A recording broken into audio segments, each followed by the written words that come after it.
Dahil wala tayong maulam or makain dito sa bahay talaga ni Dumadamdamin.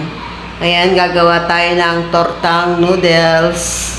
Ayan, nilagyan ko lang siya ng isang noodles, dalawang itlog, tapos yung sisinong noodles, ninama ko na rin. Iniwan ko siya ng kaunting sibuyas. Ayan, nag-iinit na tayo ng mantika.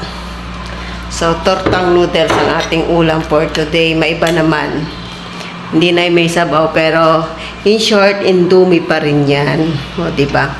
Ganun talaga, para-paraan lang. Para tayo ay makakain. Init na yung ating mantika. So, ilagay na natin to. Ayan. Natay na apoy. Saan ka pa? Diba?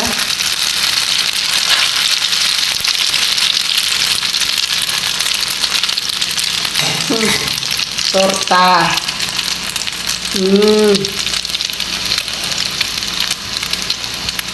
Hinaan lang natin yung apoy para hindi siya mabigla. Diba? Tortang noodles, tortang indomie. Sarap yan. Tapos gawa tayo ng sausawan. Suka na may bawang. O, diba? Solve ng ating hapunan. Ano, diba?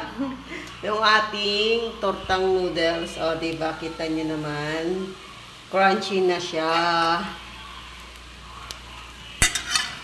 Diba? Torta. May torta na tayo. May ulam na tayo.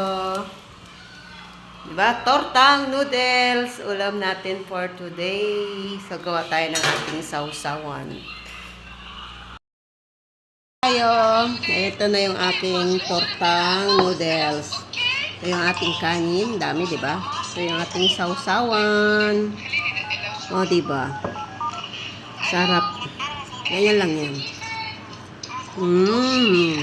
Sarap. Diba? Ay! Hello pa yung noodles. Sarap. Torta. Wala lang.